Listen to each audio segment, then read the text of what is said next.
Bom dia, feliz sábado. Vamos começar agora mais uma escola sabatina, certo? Hoje vai ser geral, certo? Só que a gente já providenciou uma pessoa para ficar com o microfone. Quem quiser comentar sobre a lição, então levanta a mão, a pessoa vai até você com o microfone, tá bom? Antes de iniciarmos, né? Acho que aqui todo mundo já conhece Arthur, né?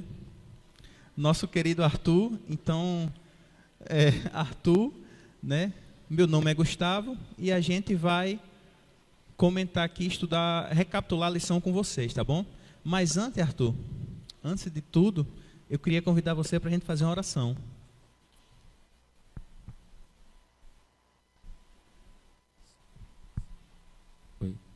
Oremos. Querido Deus, eterno Pai, te damos graças, ó Deus, por mais um sábado em Tua presença. Obrigado pelo privilégio de poder estar aqui para estudar a Tua palavra. Obrigado pela chuva, pelo um dia agradável. Obrigado, Deus, por tudo que tem feito por nós. Te pedimos a Tua presença na condução do estudo, que possamos aprender sempre mais e ser enriquecidos pela Tua palavra.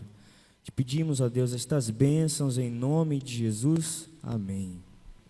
Amém. Deixa eu só me organizar aqui, Arthur.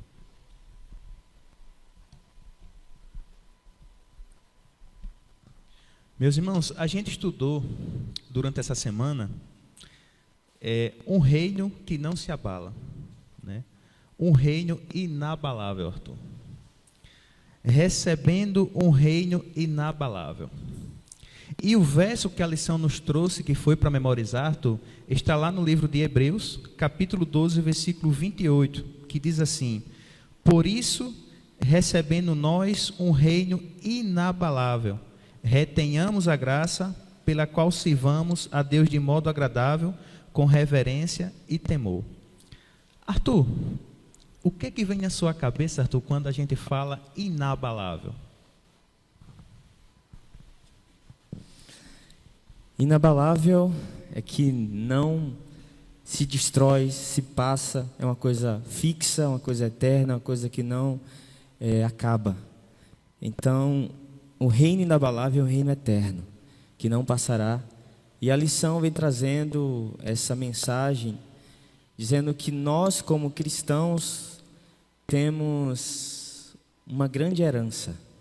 Somos herdeiros de um reino que virá, um reino que não vai passar.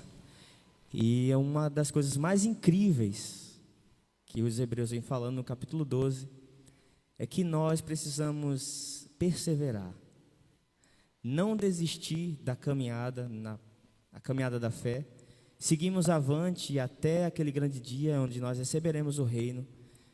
E além do mais, por mais que venha as dificuldades e provações, as disciplinas da vida que Deus nos oferece, tudo isso é para nós podermos frutificarmos para a santificação. E esse é o propósito eterno de Deus, para que nós possamos no futuro receber a herança e o reino eterno, que não passará. Arthur, o que eu acho interessante, meus irmãos, é que o povo no tempo de Moisés, o povo queria a terra prometida. Queria, né, estava talvez até ansioso ali para entrar na terra prometida, porque a terra prometida, ela representava, quer queira que não, uma glória para eles, né, Arthur? Uma espécie também de libertação que aquele povo, que Deus livrou aquele povo do próprio Egito, né? A terra significava justamente que as pessoas estavam livres, né? E aqui, na própria lição, e na própria carta de Paulo aos Hebreus, Paulo também fala aqui que a gente vai se achegar no Monte Sião, certo? E para nós crentes, o que é essa chegada ao Monte Sião?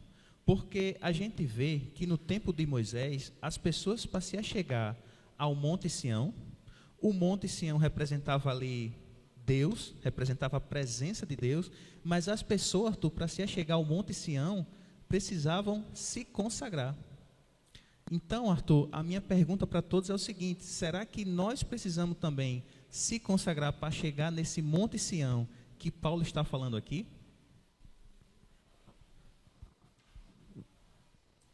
O que eu acho incrível assim na mensagem bíblica é que Paulo tem um objetivo, no capítulo 12, de exortar os irmãos quanto à perseverança. Então, o primário dele é dizer: irmãos, perseverem.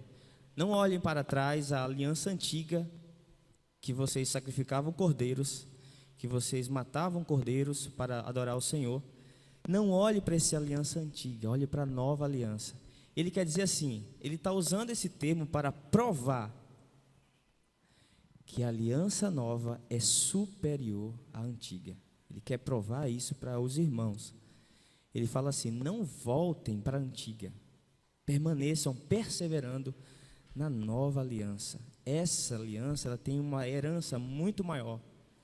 E ir ao Monte Sião aqui tem uma conotação dentro da nossa visão adventista, uma simbologia que Paulo usa para o ministério sacerdotal de Cristo. Assim como na antiga aliança tivemos um ministério sacerdotal levítico, a nova aliança é superior. E ele está apontando aqui que a nova aliança temos um sumo sacerdote que tem um ministério após ele morrer na cruz e participar do sacrifício expiatório ali, no pátio. Ele vai para o santo, um ministério lá no santo, durante 18 séculos. Depois dessa atividade no santo, ele vai para o Santíssimo, fazer um trabalho final para a igreja. E esse trabalho de morrer na cruz, de intercessão no santo e de intercessão no Santíssimo, é um trabalho que significa ir ao Monte Sião. Quando, lá em Daniel 7, o filho vai para o ancião de dias, numa carruagem, ele irá para o Monte Sião, no simbologia, receber o reino. Mas esse reino a grande diferença nossa. Esse reino só será recebido pelo Filho após um julgamento. Esse julgamento nós acreditamos como um julgamento pré-advento. Antes de Jesus voltar nas nuvens do céu com poder e grande glória, ele irá julgar a igreja e o mundo. E esse julgamento é antes de Jesus voltar. E nós acreditamos que ele já iniciou. O juízo já está acontecendo hoje. Quando começou? Dentro da nossa escatologia, em 1844, quando Cristo passa do santo para o santíssimo, ele começa a julgar a igreja. E nós estamos vivendo em um período de julgamento. A igreja está sendo julgada. Tem duas classes. Julga primeiro os mortos. Depois nós, os que estivermos vivos, seremos julgados. Antes de Jesus voltar. Quando ele volta nas nuvens do céu, ele vem para dar o galardão a cada um, segundo a sua obra. Porque ele já julgou. Então, antes de Jesus voltar, ele tem que ir para esse Monte Sião, realizar o julgamento e receber o reino posteriormente. Essa é a ideia aqui. Arthur, o que eu acho interessante é que na própria lição de segunda-feira e a própria carta de Paulo, né? Paulo nos conta que vai ser uma celebração, uma festa, né, Arthur? Só que Paulo também traz à tona aqui a questão do juízo, né? Ou seja, vai acontecer, como Arthur falou aqui, um juízo. E a pergunta que eu queria fazer não é para Arthur, é para vocês. Para nós cristãos, o que representa o juízo de Deus? Será que temos que ter medo ou temos que ter esperança? Para vocês, o que representa o juízo de Deus?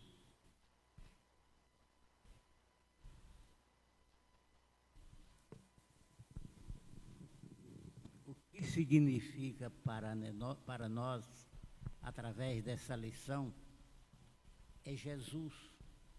Jesus, ele é o autor e consumador da fé, de todos os argumentos, de todas as coisas que você possa estudar, de todos os argumentos que você possa buscar para encontrar algum motivo, alguma coisa para acrescentar algo ou acariciar algo, não tem mais nada. Jesus é tudo, Jesus é o autor e consumador, Ele é tudo, não tem mais nada para você recorrer. Quando você chega a esse ponto aí, Jesus como nosso ajudador, olha, está dizendo aqui, como nosso mediador da aliança, da graça de Deus, tudo foi anunciado e anunciado por quem? Por Jesus. Acabou tudo, não tem mais nada. É verdade, Arthur. Ou seja, existem aqui duas classes de pessoas: as pessoas que aceitam a Cristo, o testemunho do Evangelho, e as pessoas que não aceitam o testemunho de Cristo, que não aceitaram a Cristo. Ou seja, as pessoas que não aceitaram a Cristo, que não aceitam a Cristo, ela realmente tem que ter medo. E as pessoas que aceitaram a Cristo, ela tem que ter esperança. Recentemente agora, inauguraram aqui o novo prédio do Tribunal de Justiça, né? Aqui vizinho à rodoviária, aqui no lado direito. E é um prédio muito grande, né? Muito alto, né? É uma maravilha aquele prédio, Arthur, em termos de engenharia, né? A gente estava com um colega da gente, né? E ele disse assim: olha, quando eu passo por esse prédio, ele é tão alto que eu já me sinto julgado. Ele falou, né? E Arthur, imagina a gente ficar perante o juiz que é Deus. Então, Arthur, pelo que eu estou entendendo aqui, Arthur, quem não aceitar a Cristo vai ser temor mesmo, vai ter medo. Uma das grandes lições que Paulo vem tratando nesse capítulo, sempre está caindo, é que eu acho incrível que nós não somos calvinistas, nós não acreditamos que uma vez salvo para sempre. Significa dizer que nós acreditamos que nós podemos ser salvos e na caminhada desistimos da caminhada da fé e nos perdermos. Como também o contrário, caminharmos impiamente no mundo e no final da vida aceitarmos Jesus e morrer salvo. As duas possibilidades podem acontecer. E aí, uma lição de Paulo é dizendo assim, que nós recebemos a mensagem do Evangelho, aceitamos essas boas novas, que nós não somos mais condenados pela lei, nós somos salvos em Cristo Jesus mediante a graça e pela fé. Essa mensagem pode ser esquecida e nós abandonarmos. E a única coisa que faz a gente abandonar a mensagem, segundo ele está falando aqui no contexto, são os sofrimentos, as tribulações. A igreja estava sendo perseguida, muitos estavam morrendo, outros não, muitos sendo mártires, e esse contexto de perseguição da igreja levava alguns a olhar para a perseguição e dizer assim: eu desisto, não quero sofrer assim, não quero passar por isso, quero viver uma vida mais tranquila. E alguns desistiam da caminhada da fé. E Paulo está dizendo assim: não desista, persevere até o fim, porque no final há uma recompensa, há uma herança eterna que vocês irão receber. E se vocês acreditarem nisso e perseverarem, vocês serão vitoriosos na corrida. Ele traz uma analogia de uma corrida em que tem testemunhas olhando, que são os arautos da fé, e olhando a nossa caminhada. Essa perseverança equivale a uma vida de santificação. Você está caminhando, perseverando, você está crescendo na graça e se santificando para encontrar-se com Cristo nas nuvens do céu, e não só com Cristo nas nuvens do céu, mas passar pelo julgamento feliz, sendo absorvido pelo sangue de Cristo, porque quando você será julgado, irá ser um exame, você irá ser investigado toda a sua vida. Nos livros, tem 3 livros: o livro de registro, onde estão registrados todos os seus pecados, o livro memorial, onde está registrado suas boas ações, e o livro da vida, onde está lá seu nome. Quando você se batiza na igreja, o seu nome passa a ser escrito no livro da vida. Mas isso não quer dizer que eu estou salvo. Pode ser arrancado de lá o meu nome. Como pode ser arrancado? Quando ele for julgar a minha vida, ele vai olhar o que eu fiz no passado, no presente, e ele vai ver se ao lado do meu nome está escrito a palavra perdão. Significa dizer que eu confessei os meus pecados e pelo sangue de Cristo eu fui perdoado.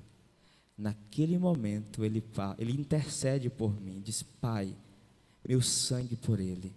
E o Pai ratifica você salvo para sempre. E seu nome fica escrito permanente com letras de ouro, um novo nome.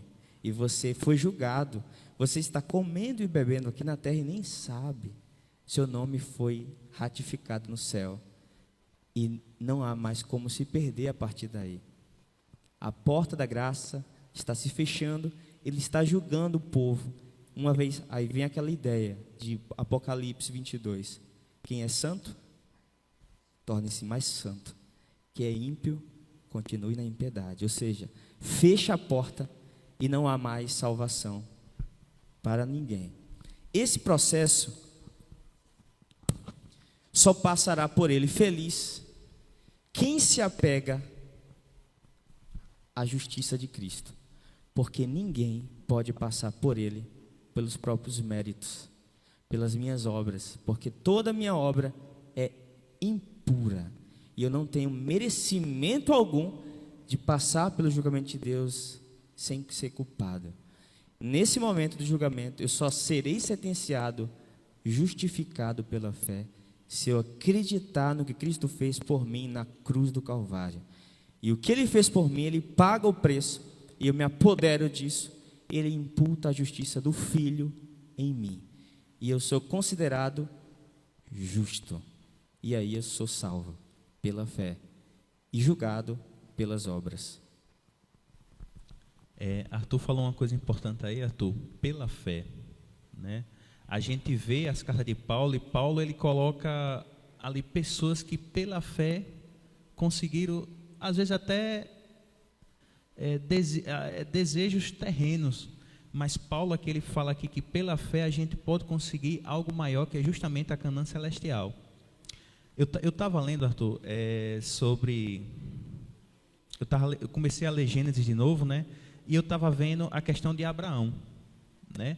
Abraão, antes dele ser provado, antes dele passar pela prova, ali que quando Deus pediu o seu filho, né?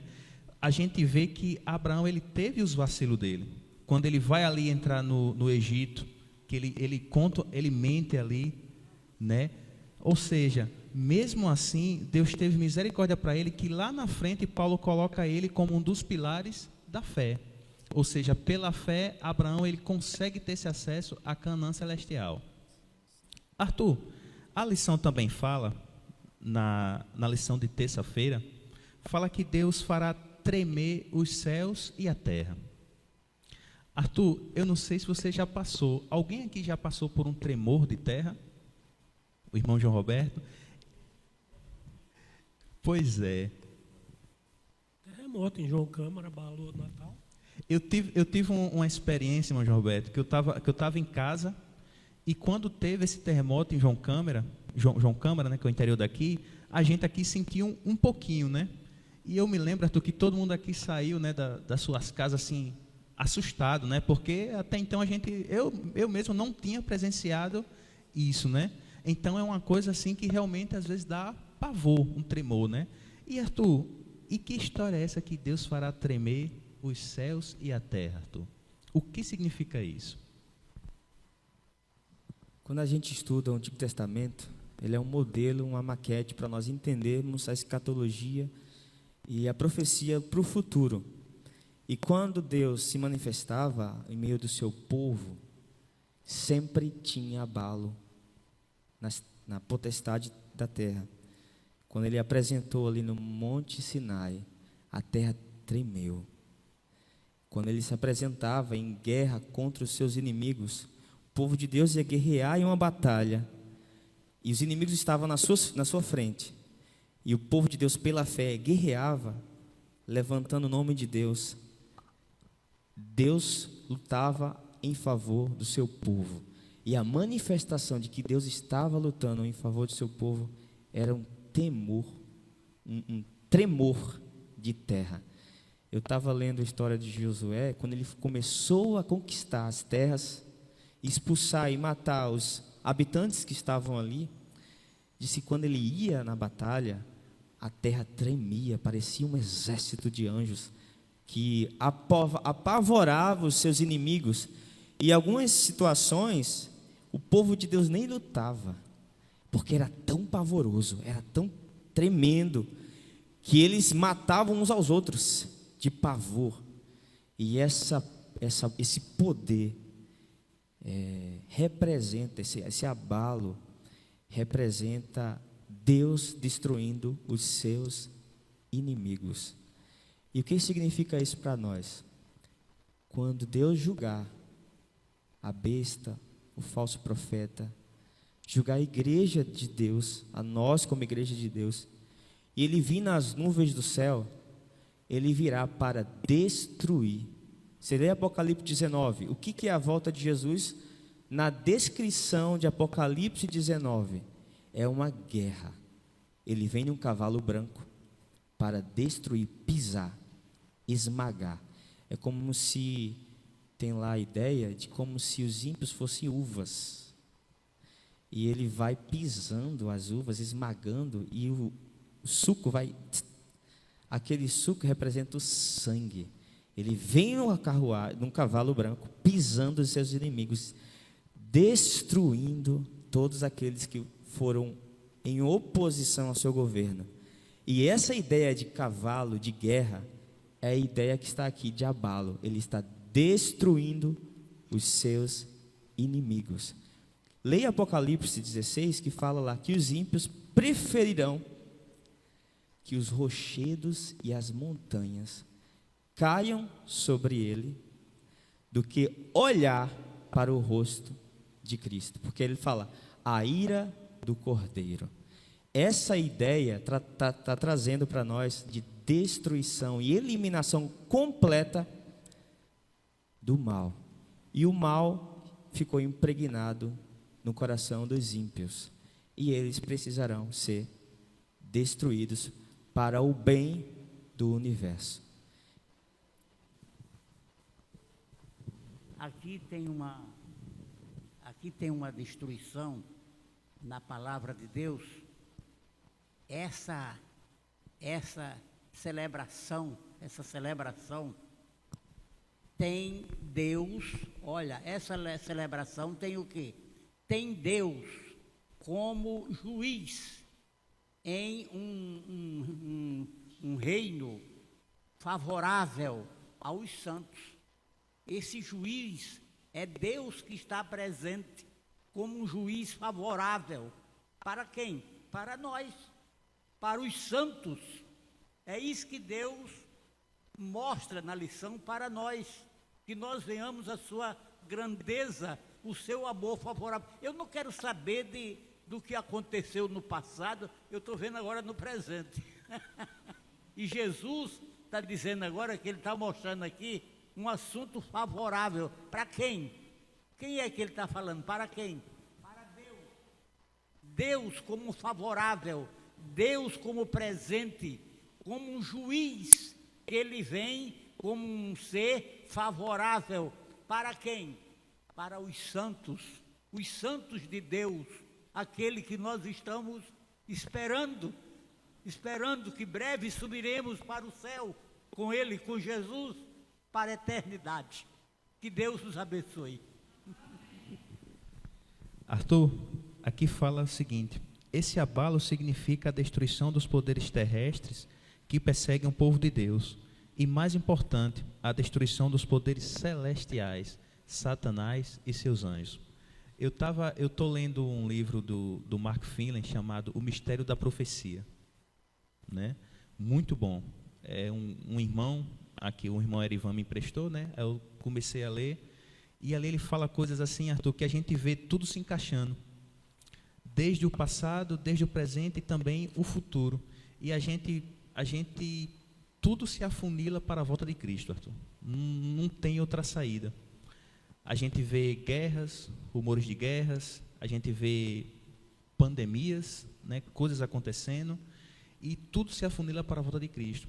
Então, Arthur, quando eu vejo Deus assim dizendo assim, olha, para o povo de Moisés, né, quando eu vejo Deus dizendo assim, olha, para vocês se chegar aqui na minha presença, vocês têm que fazer um exame de si. Vocês têm que estar consagrados. É porque justamente lá na frente, para a gente presenciar esse juízo e a gente ter testemunho de Cristo em nossa vida, a gente precisa também se consagrar. Eu estava vendo que Jesus, ele tinha e tem um amor muito grande para salvar as pessoas. Ele tem uma coisa chamada empatia. E nesse livro, Empatia, ele se resume no seguinte, em uma história, Arthur. A história fala que um rapaz, ele trabalhava como entregador de jornais. E ele queria muito, mas muito, muito comprar um cachorro da raça Golden. Eu acho que aqui muitos conhecem, né? E ele, com toda a dificuldade ali, ele juntou seu dinheiro, irmão João Roberto, juntou dinheiro. Quando ele foi, Arthur, comprar esse filhote de Golden, né? Ele foi no fazendeiro que tinha lá, né? No local, perto da casa dele. E esse fazendeiro, Arthur, ele tinha 5 cachorros, 5 filhotes de Golden. Quando esse rapaz ele entra, se assenta, e o fazendeiro vem apresentar os filhotes, né? Ele só vê 4. Só vem 4 filhotes. E aquele dengo, tal. Só que quando ele olha lá para trás, vem um filhote, Arthur, manco, ali andando com toda a dificuldade. E quando ele vê aquele filhote, ele se apaixona. E ele diz para o fazendeiro, olha, eu quero aquele filhote ali. E o fazendeiro fica se perguntando, mas por que todos aqui estão perfeitos? Por que você vai querer o que está com defeito, o que é manco? Aí, Arthur, quando o rapaz se levanta, o rapaz também era manco. E o rapaz disse assim, olha, só quem entende esse cachorro sou eu. Porque eu também sou doente também. Então, Arthur, quando Jesus ele vem ao mundo e ele coloca na condição aqui, a gente vê que no deserto Jesus estava vulnerável, né? Teve fome, ou seja, Jesus está falando aqui, olha, eu senti o que vocês sentem. Por isso, Arthur, que é muito bonito quando a gente vê o amor de Cristo. E realmente, Arthur, para a gente ter esse acesso a esse reino inabalável, a gente só vem por intermédio de Cristo. Arthur, quais coisas não serão abaladas? A gente está falando aqui de coisas que serão abaladas. Mas quem é que não vai ser abalado, Arthur, nesse contexto aqui? Paulo está tratando aqui, o objetivo dele, vamos só ratificar isso, tem sido em encorajar os irmãos para que eles não desanimem da caminhada. Perseverem, perseverem. Essa é a nota tônica da mensagem. Perseverem na doutrina. Vocês precisam entender que se vocês largarem isso, vocês estão rejeitando a Cristo. E rejeitar a Cristo é passar pelo julgamento final e serem sentenciados à culpa. Tudo isso que vocês conquistaram pela fé, vocês podem perder. Ele dá a ideia de Esaú. Leia lá Hebreus 12, ele traz uma ideia de Esaú, que tinha o privilégio da primogenitura e a bênção espiritual estava sobre ele. O que Esaú fez? Troca toda a bênção espiritual, a herança eterna, por um prato de lentilha. Ele não valoriza a bênção que estava para ele, ele troca isso. E Paulo está dando esse exemplo, dizendo assim, que isso pode acontecer conosco. A gente tem uma mensagem eterna de boas novas, de que nós não precisamos ser culpados e condenados porque Cristo pagou na cruz do Calvário, morrer em nosso lugar. Mas eu posso rejeitar isso hoje. Eu posso negar Cristo e rejeitar tudo que Ele fez. E passar pelo julgamento. Ele está tratando aqui do julgamento como uma advertência para a igreja, dizendo assim: tenham temor, porque assim como a antiga aliança era severa, e muitos ficaram para trás, e muitos morreram sendo engolidos pela terra. A terra se abriu e matou muita gente. Outros eram fulminados de várias formas. Quando eles colocaram idolatria, colocaram outro Deus a não ser o Deus verdadeiro, adorando bezerro de ouro, o que Deus faz?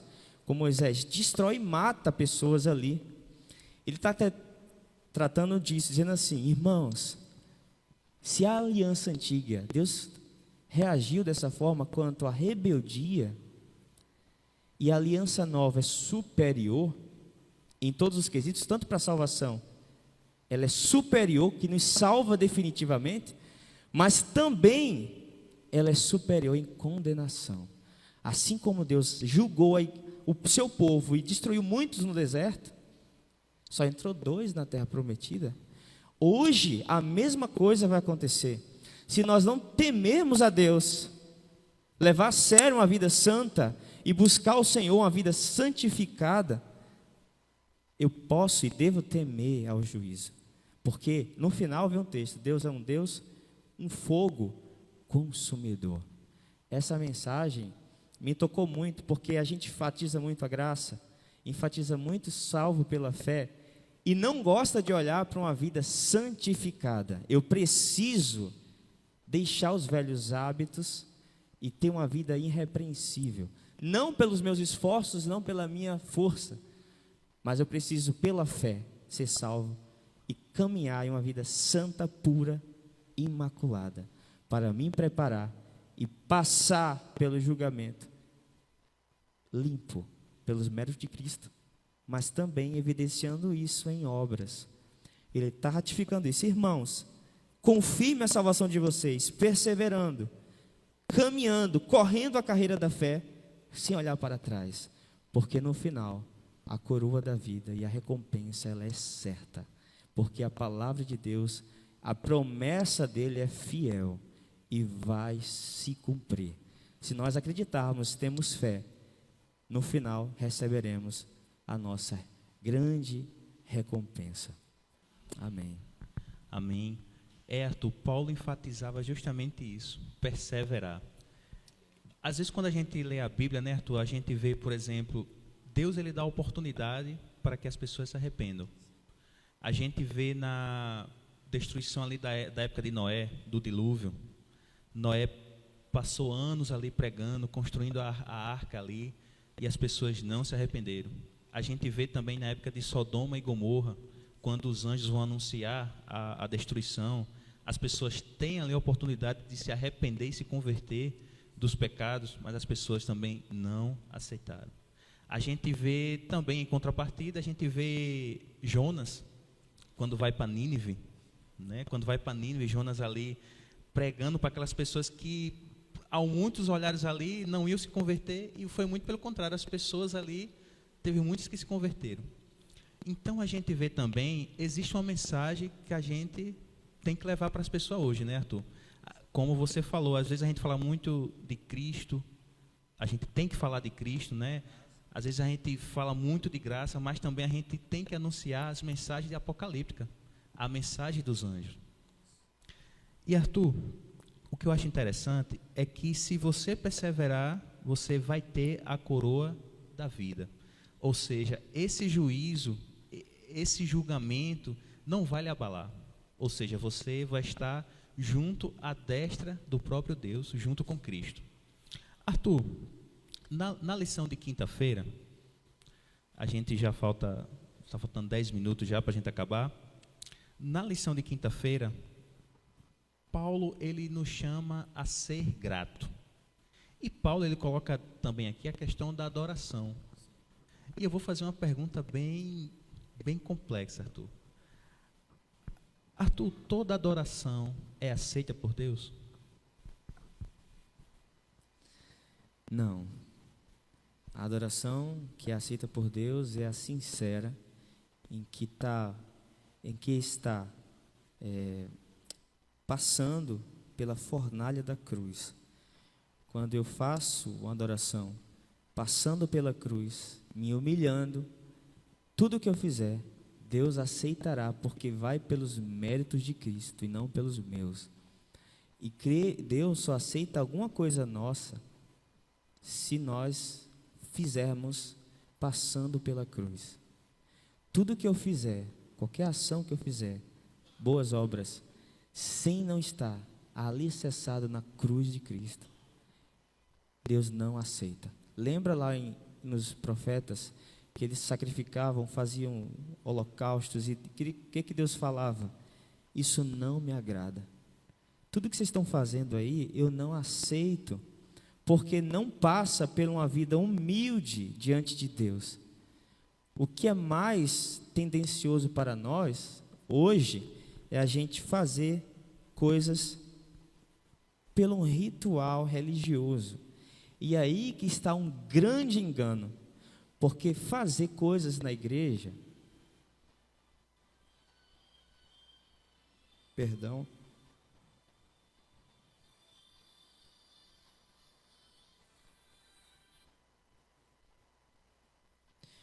fazer coisas na igreja, a gente faz, porque nascemos, por exemplo, eu nasci no meio evangélico, então vim tocar na igreja, não beber, não me prostituir, é fácil, porque eu nasci no berço evangélico, e essas coisas não me atraem. Mesmo se eu sair da igreja, eu não vou beber, eu não vou fazer outras coisas. Isso dá um senso de que eu sou santo. Só que não. A lei de Deus é muito mais profunda. Ela revela um senso de pecaminosidade muito além. Como Cristo aponta, se você pensar algo impuro, se você falar a palavra torpe, mata seu irmão. E esse senso de fazer boas obras tem que estar passando sempre pela cruz. E a cruz de Cristo. E tudo que eu fizer mediante a cruz é uma adoração sincera. E Deus vai aceitar aquilo como um aroma suave. E essa mensagem de Paulo, que ele está querendo trazer para a igreja, é assim: vocês perseverem a carreira da fé. Busque com perseverança isso. Tem aqui o julgamento de Deus. Vocês vão passar por ele. Tem uma herança futura que vocês vão receber. E é garantida. Agora pense bem. Se vocês perseverarem pela fé e caminharem junto com Deus, isso tem que ter uma reação hoje prática na realidade. Porque uma coisa que eu vejo muito, e isso é uma crítica para nós, que muitas vezes a gente está na igreja, vivendo um evangelho, entre aspas, e não vive o evangelho. O que é viver o evangelho? É você praticar frutos. Tem que ter uma reação, é como a carta de Tiago. Você vê o seu irmão precisando de um alimento e você vai orar por ele, ou vai ajudá-lo na prática. Essa ideia de que eu sou salvo pela fé, eu preciso evidenciar isso em obras. E Paulo está dizendo, não caiam da graça. Se vocês estão na graça, vai ter frutos. Esses frutos é uma evidência clara de que eu fui salvo pela fé. Se eu não tenho evidência alguma, prática, visível, que todos possam ver, significa dizer que eu nunca passei pela justificação pela fé. Não há frutos em mim. Quais são os frutos? Vai lá em Gálatas 5, 22, 23. Frutos do Espírito: amor, mansidão, domínio próprio, temperança. Todas essas qualidades é obrigatório estar em quem nasceu de novo. E isso é estar na graça, isso é viver na graça. E quando eu vivo assim, eu estou adorando a Deus. Alguém precisa da minha ajuda, eu sou benevolente, eu vou lá e ajudo. Alguém me fere, eu não revido. Essas ações é um fruto de que a salvação está em mim, em operação. E eu estou crescendo em graça. Alguém fala alto comigo, eu não revido, eu olho, é a mesma hora eu perdoo. Olha com olhar de amor. Isso é uma evidência de um adorador. Não é adorar, cantar aqui na igreja, não é pregar, não é falar aqui como eu estou falando. A adoração de fato é na vida diária. Alguém me fere, alguém bate o carro ali, dá um encontro no trânsito, e eu tenho a compostura de um cristão e a amabilidade. Isso é a maior evidência de que eu fui salvo. É fruto de salvação. E é uma vida de adoração, é assim. Você é calmo, você é paciente, você é amoroso, você é compreensível.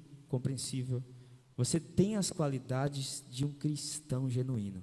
Isso é aroma suave para Deus e para o seu próximo. Por isso que uma vida de adorador é uma vida embasada em frutos, como evidência de que eu fui salvo pela fé. Amém. Amém. Gustavo, a nossa relação com Deus, ela deve promover isso. A lição, ela deixa bem claro que a nossa relação com Deus, ela deve favorecer e deve demonstrar isso na nossa vida. Os sacrifícios que são colocados aqui, de louvor, prática do bem, mútua, cooperação, ela nos diz e nos mostra aquilo a quem nós estamos ligados, né? Em Isaías capítulo 1, até o verso 11, se não me falha a memória, existe uma queixa do profeta a respeito justamente das ofertas que eram levadas ao templo, porque essas pessoas tinham uma relação queriam ter somente essa relação com Deus. Mas o próprio profeta, ele diz, olha, vocês esquecem as viúvas, vocês esquecem aquelas pessoas que estão precisando, que necessitam de fato. Então, a adoração a Deus, ela passa diretamente por isso, por essa relação que nós temos com Deus, mas que a gente não esqueça aquela pessoa que está ao lado. Então, a adoração que Isaías estava se referindo aqui, que não era aceitável, e que Deus diz assim, olha, eu estou cansado já disso de vocês. É que não adianta vocês trazerem isso para mim, se estão esquecendo aquilo que é importante na vida, que é olhar para o seu próximo, olhar para o seu lado. E a adoração a Deus, ela tem muito disso, é você ver quem está ao seu lado e ver quem está acima de você, que é Deus.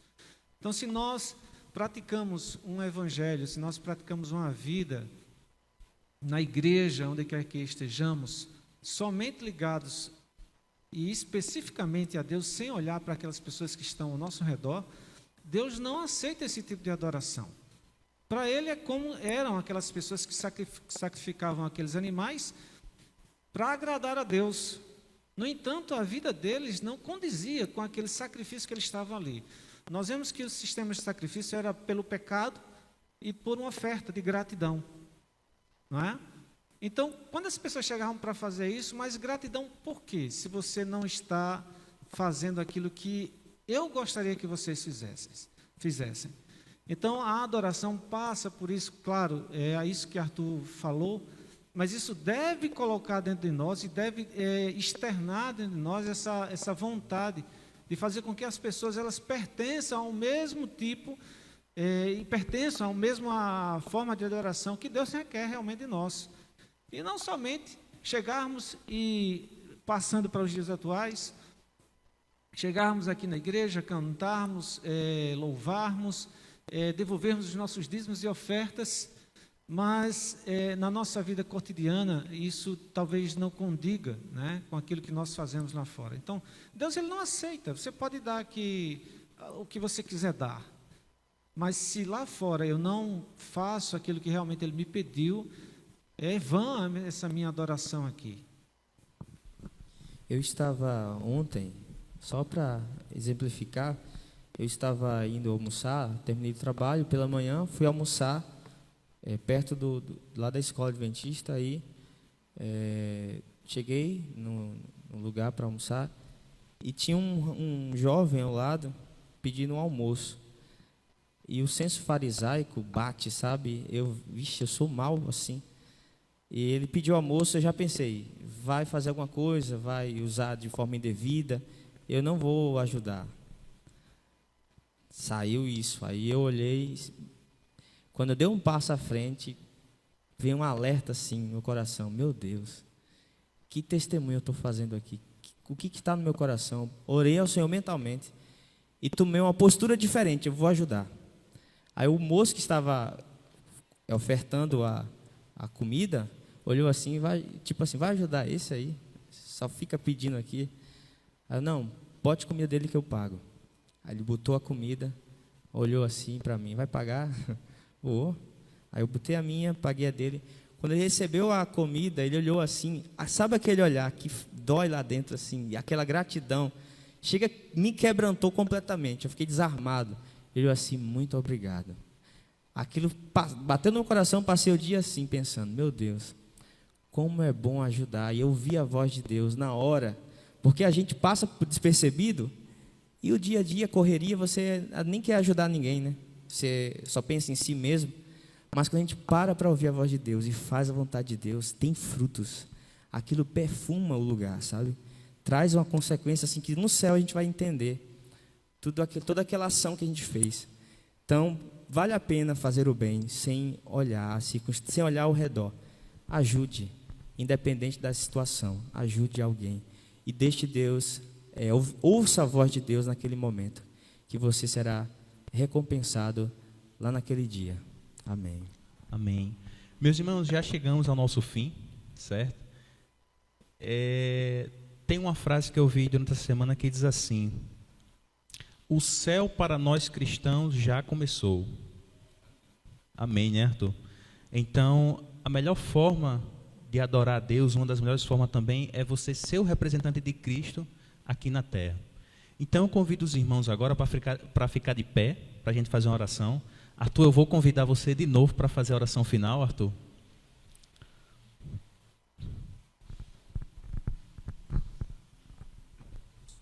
Oremos. Querido Deus, eterno Pai, obrigado, Deus, pelo ensinamento, pela instrução. Obrigado, Deus, porque tivemos aqui momentos especiais em que nós entendemos a Tua mensagem. Mensagem esta que nos fala para nós perseverarmos, para nós entendermos que haverá um julgamento, para nós entendermos que precisamos ter uma vida que frutifique aqui na terra, uma vida pura, uma vida santa, uma vida bondosa, para que possamos, ó Deus, viver o Evangelho, não desanimar pelas circunstâncias da nossa vida e largar a fé, mas perseverar até o fim, porque no final haverá uma grande recompensa e a glória será eterna para os santos do Altíssimo. Obrigado, Deus, pelo privilégio de pertencer a um povo que espera pela Tua vinda. Obrigado porque o Senhor prometeu que nós não somos mais condenados, somos justificados pela fé. Obrigado pelo que o Senhor fez na cruz do Calvário, ao morrer em nosso lugar, para que pudéssemos ter vida, e a vida começa hoje. Obrigado por tudo. Fica conosco no decorrer do programa, do culto. Abençoe esse dia de sábado, que possamos estar em Tua presença. Te pedimos estas bênçãos em nome de Jesus. Amém.